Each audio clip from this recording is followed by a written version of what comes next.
Ya, pendekatan zero COVID di Tiongkok sempat membuat lockdown ketat diberlakukan di sejumlah wilayah. Dan bagaimana kondisinya saat ini, Mevri? Kita akan langsung tanya, kalau tadi cukup mengkhawatirkan, ada yang juga kesulitan untuk mendapatkan makanan, begitu. Dan kalaupun boleh keluar, itu hanya di sekitar area rumahnya saja. Betul, hanya di batas pagar di rumahnya batas saja. pagar rumah atau di sekitar jalan itu saja. Nah, kita akan mengetahui lebih lanjut lagi bagaimana sebenarnya kondisi di sana. Sudah terhubung melalui sambungan Zoom dengan Wakil Duta Besar Republik Indonesia untuk Tiongkok, Bapak Dino R. Kusnadi. Selamat pagi waktu Beijing, Pak Dino. Selamat pagi, Ferdi. Selamat pagi, Mbak Mevri. Baik, terima kasih Pak Dino sudah menyempatkan waktu pagi ini. Sudah sahur ya Pak, tapi sebentar lagi sepertinya juga akan imsak ya? Sudah, saya jam 3.59 waktu Beijing sudah imsak. Jadi 4 menit yang lalu sudah imsak. Oh, iya. Sudah 4 menit yang lalu, karena kalau waktu Beijing ini kan sama seperti waktu Indonesia bagian tengah ya Pak ya? Ya. Ya, benar-benar. Baik, terima kasih sekali lagi Pak Dino sudah berkenan berdialog dengan kami. Yang menjadi penasaran, kalau tadi kita sudah sempat menyaksikan laporan langsung dari David Culver, bagaimana di sana mungkin bisa dikatakan aturan lockdown-nya tidak seketat saat kasusnya tinggi, tapi masih ada pembatasan-pembatasan, pendekatan zero COVID begitu di sana. Kondisi terkini kasus aktifnya seperti apa Pak? Aturannya seperti apa di sana? Jadi memang benar pemberitaan yang barusan tadi disampaikan. Secara umum memang sedang dicobakan untuk dilakukan pelonggaran COVID. Hanya pada wilayah-wilayah atau kawasan yang memang masih ada yang kasus positif, nah itu dilakukan pengetatan yang zero tolerance, dan kepada wilayah yang ada korban tersebutlah itulah yang dilakukan lockdown. Jadi tidak secara menyeluruh semua. Nah, khusus untuk wilayah Shanghai kebetulan angkanya masih sangat tinggi dan saat ini sedang secara gencar dilakukan lockdown pada hampir sebagian besar wilayah di Shanghai. Oke. Pak Dino, apa yang terjadi sebenarnya? Karena beberapa waktu lalu kita juga menyaksikan bersama-sama bahwa di sana berkali-kali pecah rekor begitu ya secara angka kasus yang terinfeksi. Celahnya di mana sebenarnya? Sebenarnya kita juga harus melihat proporsionalnya dulu ya, bahwa sebenarnya kan Tiongkok itu ukurannya bukan ukuran negara, tapi di satu benua dengan Eropa lah, Tiongkok itu.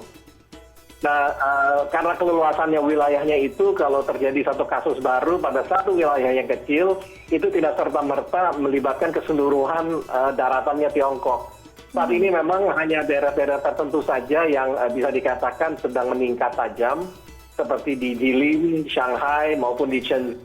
Tapi seperti Beijing misalnya, angka di kami itu korban yang masih dirawat itu masih di bawah 100 orang. Oke. Itu artinya penerapan lockdown yang ketat hanya berlaku di 3 wilayah yang tadi Pak Dino sebutkan. Sementara sisanya aturannya seperti apa Pak? Apakah memang masih harus tes berkala? Kemudian kalau ada satu gedung yang terkonfirmasi positif tuh jadi harus ikutan lockdown juga? Atau bagaimana Pak aturannya?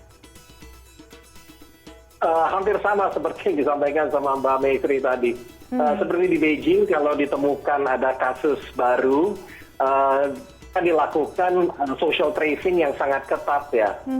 Terutama misalnya kalau dia melibatkan keluarganya dia, atau dia juga melibatkan pada kompleks wilayah dia tempat tinggal. Nah, di situ dilakukan secara tes PCR massal, dan biasanya kalau dilakukan secara massal itu dilakukan secara gratis. Namun kalau ditemukan ada penyebaran di situ, maka diharapkan kompleks wilayah tersebut dilakukan karantina selama 14 hari. Oke, Pak Dino gini, walaupun kemudian beberapa zona wilayah juga di sana masih mencetak angka COVID yang cukup tinggi, tapi kemudian warga sudah mulai juga mengeluhkan kebutuhan logistik yang semakin sulit begitu untuk dipenuhi. Kembali ke situasi di sana untuk WNI sendiri bagaimana Pak? Apakah ini juga ada rencana atau plan-plan tertentu begitu untuk memastikan kebutuhan WNI di sana terpenuhi dengan baik dan cukup Pak? Khusus untuk di Shanghai, kami memiliki KJRI Shanghai di bawah Pak Konjen Pak Denny Kurnia ya. Beliau sudah menyiapkan contingency plan memang untuk memberikan pelayanan kepada warga kita di Shanghai. Terutama kalau memang ada orang-orang yang kesulitan mendapatkan bahan pokok. Sejauh ini memang pemerintah daerah Shanghai sudah dan memastikan bahwa suplai bahan pokoknya ini akan dipenuhi oleh mereka dan kepada warga juga dikasih kesempatan untuk melakukan stocking barang-barang pokoknya mereka. Hanya kalau kita bicarakan bahan pokok kan memang kebutuhan beras, daging, dan sayuran itu yang akan disiapkan ya. Hanya mungkin bagi kita orang Indonesia memerlukan tambahan, mungkin juga harus ditambah juga dengan cabai atau mungkin ditambah dengan bumbu-bumbu. Nevertheless, Pak Konjen dan staf KJRI sudah siaga terus untuk on call manakala ada warga kita yang memerlukan bantuan kekonsuleran atau bantuan perlindungan. Oke, berarti mekanismenya seperti apa Pak biasanya? Apakah kemudian WNI yang membutuhkan akhirnya melapor melalui konjen begitu ya Pak? Kita sudah punya network yang baik dan ini juga melibatkan Dit WNI di Kemlu ya, karena kita sudah punya apa yang namanya lapor WNI. Terus dan juga mekanisme lewat WeChat semacam WhatsApp ya, tapi punya grup WeChat yang terkonek langsung dengan KJRI dan maupun dengan staff. Jadi lewat berbagai macam jalur itu komunikasi bisa tetap jalan, terutama dari WeChat itu yang paling saat ini paling ampuh untuk melakukan komunikasi. Oke, Pak Dino, ramai juga WNI yang yang masih belajar di sana begitu ya. Apakah ini juga ada penyesuaian tertentu untuk aktivitas studi mereka di sana, Pak? Aktivitas studi memang ini sangat ditentukan oleh kampus masing-masing ya, otonom kampusnya dan di daerahnya mereka masing-masing. Jadi kita juga lewat pendekatan Pak Atase Pendidikan kita Pak Yaya, itu melakukan lobby ke pemerintahan pusat agar mahasiswa kita itu mendapat perhatian manakala telah terjadi seperti lockdown. Tapi kita dapat pastikan bahwa mahasiswa kita juga dilindungi dengan baik dan juga kampus-kampus ini juga berusaha untuk membuka kembali pintu kepada mahasiswa kita yang sebagian besar sebenarnya itu masih di Indonesia. Baik, termasuk diantaranya bagi para mahasiswa yang mungkin mendapatkan beasiswa ya Pak ya. Ada aturan-aturan khusus nggak sih Pak bagi mereka yang ingin masuk ke wilayah Tiongkok begitu? Memang sejak 2 tahun terakhir ini sebagian besar mahasiswa kita tuh belum kembali dan ini satu masalah yang terus digaungkan oleh KBRI maupun Kemlu maupun juga dengan mahasiswanya sendiri ya. Hanya memang permasalahannya adalah kapan dari masing-masing kampus maupun daerah di mana kampus itu berada untuk memberikan tanggungan dalam hal pembuatan visa. Nah, jadi ini sudah kita lakukan pendekatan dan saat ini juga sedang dikeluarkan visa bagi mahasiswa kita supaya perlahan-lahan kembali ke RRT. Baik.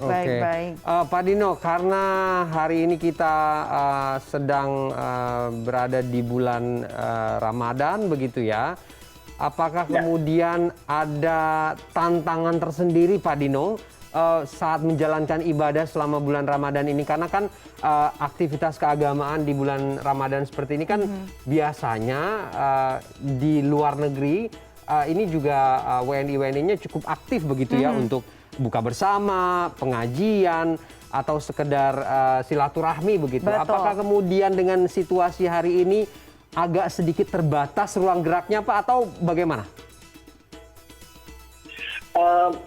Kalau saya bisa cerita mungkin untuk di Beijing aja ya, bahwa ada keperluan dari masyarakat kita yang di Beijing ini untuk menjalankan ibadah selama bulan Ramadan. Dan di sini kita punya majelis taklim yang lumayan untuk menjalankan ibadah. Dan ini difasilitasi oleh KBRI. Tapi sambil kita memenuhi keperluan kita untuk ibadah, kita juga harus cukup toleran melihat pada kondisi kesehatan di Beijing. Begitu juga dengan kemampuan kita untuk melakukan kumpul-kumpul secara massal. Alhamdulillah, kembangan itu semua bisa kita lakukan.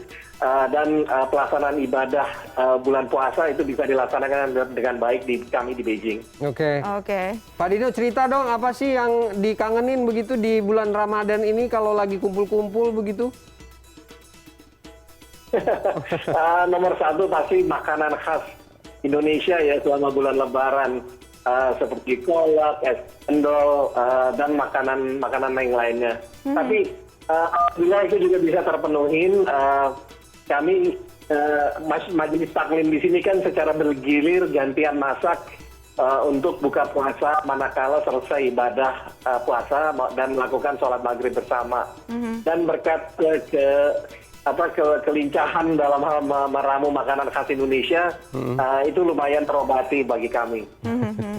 Tapi di sisi lain saya sempat baca-baca nih ya, Pak Dino sempat bilang kalau di Tiongkok tuh kalau lagi bulan Ramadan mungkin nggak seperti kita. Kalau kita kan buka puasa biasanya makan gorengan ya Pak di Indonesia, di Jakarta gitu, kolak gitu. Tapi ternyata uniknya kalau di Tiongkok ini makan roti panggang pakai yogurt katanya. Nah coba kita tanya nih, yang unik lainnya apa sih Pak dengan kekhasan dari Ramadan di Tiongkok tuh yang beda dari negara lain? Kalau di Tiongkok ya, kalau saya pernah lihat komunitas muslimnya, komunitas muslimnya yang kuat kan di sini yang bangsa Uigurnya ya. Nah, mereka punya komunitas juga di Beijing. Begitu juga dengan masyarakat muslimnya yang dekat dengan masjid Niuji yang ada di Beijing. Itu mereka kalau buka puasa biasanya buah-buahan ya, diawali dengan buah-buahan, terus ada bakso, terus kemudian juga dengan roti isi daging, terus kalau makannya itu yang khas dari Uighur adalah kambing panggang dengan malak, dan ada juga hotpot ya. Ini juga lumayan unik ya hotpot ya, mereka juga gemarin. Kurmanya juga ukurannya lebih besar ya. Khas Cina itu lebih besar dibandingkan dengan kurma dari Timur Tengah. Jadi unik sendiri. Oke. Baru beberapa menit imsak kita sudah cerita makanan sama Pak Dino. Pak Dino gini, ini adalah bulan Ramadan, bulan Ramadan, bulan penuh berkah. Walaupun kemudian kita dihadapi dengan situasi yang sulit bagi WNI di sana sebagian kecil begitu ya. Apa yang ingin disampaikan Pak? Kami buat kita ya tetap jalankan ibadah tanpa mengusik pada protokol kesehatan. Kita harus cukup jeli, utamakan juga kesehatan sambil kita menjalankan ibadah. Kalau misalnya kita kangen-kangen sesuatu, kita bisa coba improvisasikan dengan apa yang ada. Yang penting ibadah kita itu khusyuk dan bisa diterima sama Allah Subhanahu wa Ta'ala. Begitu aja. Amin ya Rabbal Alamin. Jadi tadi untungnya kalau walaupun jauh dari rumah, misalnya kangen-kangen makan kolak gitu kan. Tadi Pak Dino bilang sudah nanti biasanya dengan majelis taklim, kemudian juga koordinasi dengan KBRI bisa masak bareng-bareng ya untuk bisa nanti dibagikan kepada warga negara Indonesia ada di sana. Ya, sambil jaga protokol kesehatan tentunya itu aja. Itu yang utama karena lagi-lagi protokol kesehatan jadi kunci ya Pak ya. Tapi kalau angka vaksinasinya seperti apa Pak warga negara Indonesia di Tiongkok ini terakhir Pak? Vaksinasi itu juga sudah berjalan dengan baik. Seperti kami di KBRI hampir rata-rata semua sudah mendapatkan booster shot dan sampai saat ini yang masih difokus adalah pada booster shot yang ketiga aja. Sampai saat itu aja itu sudah cukup memadai dan sebagian besar masyarakat kita sudah menghadapi booster shot. Kalau bukan rata-rata adalah menggunakan vaksin buatan RRT ya, yang dinilai sama ampuhnya kalau nggak lebih menghadapi varian Omicron ini. Oke, berarti persiapan juga mungkin Ya. untuk yang ingin pulang kampung nanti ingin mudik, untuk vaksinasinya angkanya sudah cukup tinggi bagi warga negara Indonesia di sana. Baiklah, terima kasih banyak sekali lagi kepada Pak Dino R. Kusnadi, Deputy Chief of Mission atau Wakil Duta Besar Republik Indonesia untuk Tiongkok. Selamat menjalankan ibadah puasa, Pak. Salam hangat dari kami, pasti untuk seluruh warga negara Indonesia yang ada di Tiongkok. Ya, terima kasih Mbak Mevri, terima kasih Mbak Ferdi. Selamat menjalankan ibadah puasa semua. Terima kasih, Pak. Selamat pagi.